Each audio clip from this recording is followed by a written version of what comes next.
Good evening and welcome to State of Business on Art Television. I'm Tamiru Nimsat. Let's have a look at the headlines. President expresses vision for an efficient and people-friendly public service. Visiting IMF delegation engages with the new government. News in detail. President Anukumar Dissanayake said that the public sector of the country should be effective, efficient and people-friendly, highlighting that people complain about obstacles faced when dealing with public institutions. President Anukumar Dissanayake said this addressing a gathering of public officials at the Ministry of Agriculture earlier today.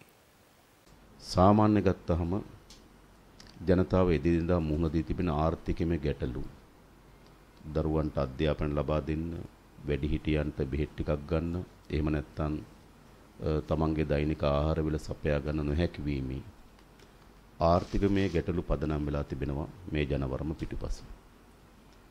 තුන්වෙනිව ගත්තහම කාර්යක්ෂම රාජ්‍ය සේවය. සාමාන්‍ය ගතොත් අපි දන්නවා ඔබ රාජ්‍ය සේවකයන් හැටියට ඔබගේ කාර්යභාරය සිදු කරත් පුරවැසියන් හැටියට අපි ඇහුවොත් ඒගොල්ලෝ අපේ රාජ්‍ය සේවය පිළිබඳ තෘප්තිමත්ද කියලා. මම හිතන්නේ වැඩි ප්‍රමාණයකින් අපිට එන පිළිතුර තමයි ඔවුන් තෘප්තිමත් නැහැ. ඔවුන්ගේ කාර්යයක් ඉටු කර ගැනීමේදී ඔවුන්ට වෙන අපහසුතාවයන්, ගත වෙන කාලය, දක්වන ප්‍රතිචාරයන් ඒවා පිළිබඳ මම හිතන්නේ අපේ රටේ පුරවැසියන් තෘප්තිමත් නැහැ. ඒ නිසා අපි කාර්යක්ෂම ජනතාවාදී රාජ්‍ය සේවයක් අපේක්ෂාව මේ ජනවරම තුල තිබෙනවා. අපිට බලය උපද්දන්නේ කොතනින්ද? මට බලය උපද්දන්නේ විවස්ථාවෙන් වුණත් මට ඒ විවස්ථාවේ බලය නිර්මාණය කළා තිබෙන්නේ ජනතාවගේ ජනවරමේ. අපි ඒ ජනවරමට ගරු කරන ඒ ජනවරම කෙරෙහි තිබුණු විශ්වාසය තබන ජනතාවගේ ජනවරමේ ගෞරවය රකින්න පාලනයක් අපිට අවශ්‍යයි. ඒ නිසා මම හිතන්නේ අපි දන්නවා දේහේ පුරාම පැතිරී තිබෙන මේ වංචාව, දූෂණය, නාස්තිය අපි නතර කරන්න ඕනේ.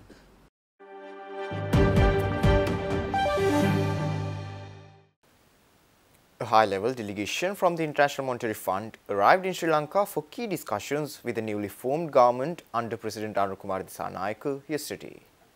The two sides reviewed the progress of Sri Lanka's IMF program and initiating steps for the release of the fourth tranche of the $2.9 billion extended fund facility. The meeting took place at the Presidential Secretariat, where cordial discussions were held between the IMF delegation led by Senior Mission Chief Dr. Peter Brewer and the Sri Lankan government's economic team.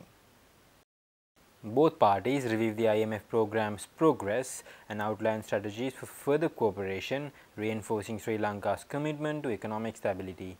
The IMF delegation expressed optimism over the significant changes underway, highlighting a positive outlook for the country under its new leadership.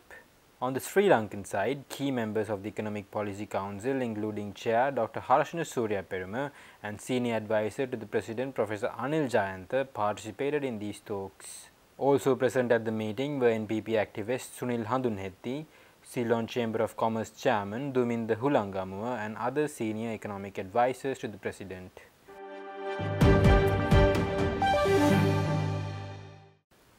The Japan International Cooperation Agency Chief Representative Yamada Tetsuya met with the Secretary to the President Dr. Nandika Sanath Kumanayake to discuss the progress of key development projects. The meeting took place at the Presidential Secretariat in Colombo recently. Central to their conversation was the second phase of the Bandaranayake International Airport Development Project, spearheaded by JICA, and the upcoming terrestrial television broadcast digitization project. The meeting followed an earlier discussion with the Japanese ambassador, who stressed the need to expedite the completion of 11 ongoing JICA-supported projects. The discussions emphasized accelerating these critical projects, ensuring timely execution. Katsushiro Suzuki, the second secretary of the Japanese embassy, and other officials also participated in the discussions, highlighting Japan's commitment to Sri Lanka's development efforts.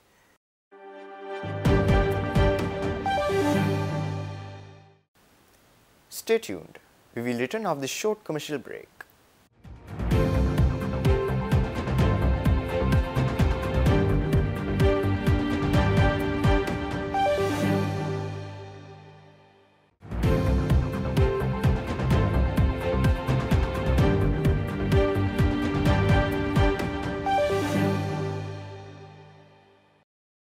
Welcome back after the break. Sri Lanka's banking sector showed notable improvement in the second quarter of 2024, with the non-performing loan ratio declining to 12.8% from 13% in the previous quarter, signalling a gradual reduction in default risk. The total value of non-performing loans dropped to 1,402 billion rupees, marking a 1.4% year-on-year decrease, according to the Central Bank of Sri Lanka. Gross loans and receivables amounted to over 11,000 billion rupees, with provisions for NPLs totaling over 729 billion rupees. While overall NPLs improved, certain industries such as tourism saw an uptick in NPLs to 40% and transportation remained high at 30% in the first two quarters. The banking sector's profitability surged, with profit after tax reaching over 111 billion rupees, a 38.8% increase year-on-year. This was largely due to a significant rise in net interest income, which jumped to 395 billion rupees from 188 billion rupees in the first quarter.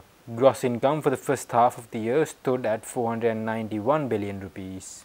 Additionally, the sector's liquidity position strengthened, with the liquidity coverage ratio in rupees improving to 340%, alongside better performance in the net stable funding ratio, reflecting increased stability.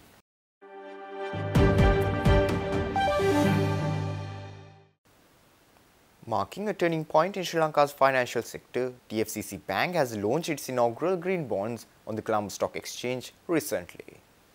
This groundbreaking issuance marks a significant step towards promoting sustainable finance in the country. The bank's 3-year senior, listed, rated, unsecured, redeemable green bonds were highly anticipated, aiming to raise 2.5 billion rupees. Investor confidence was clear, as the bond issue was oversubscribed within hours of opening. Each bond, valued at 100 rupees, carries a fixed interest rate of 12% per annum. Addressing the significance of this initiative, Asian Development Bank's country director Takafumi Kodono emphasized that green bonds will attract private capital to support vital climate mitigation projects. European Union representative Dr. Johan H. Hesse commended the effort, stating that this corporate green bond reflects a growing alignment between financial and environmental goals.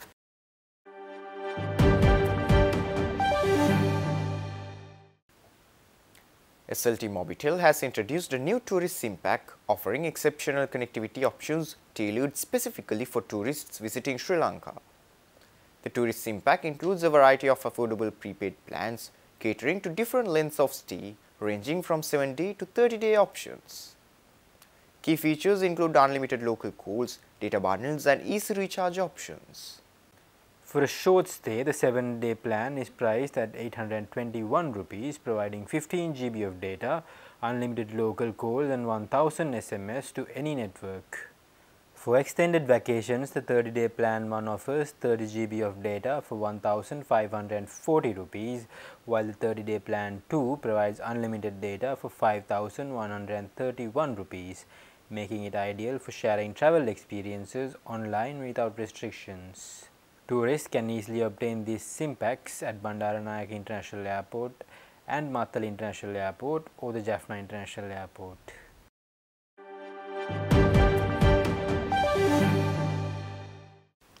Stay tuned for stock update.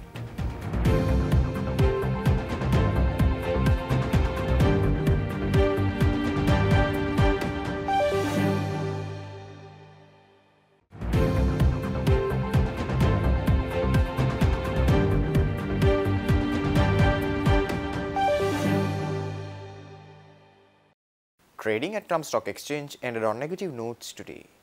The all share price index dropped by 4.24 points to close at 11,929.99, and the S&P SL20 dropped by 26.2 points to close at 3,483.83. The turnover was 1.3 billion rupees and over 59 million shares were traded. Up next are forex rates.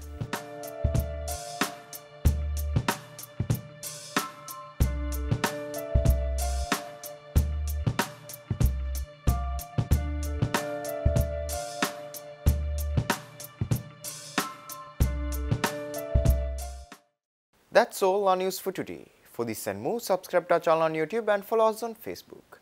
Take care and good night.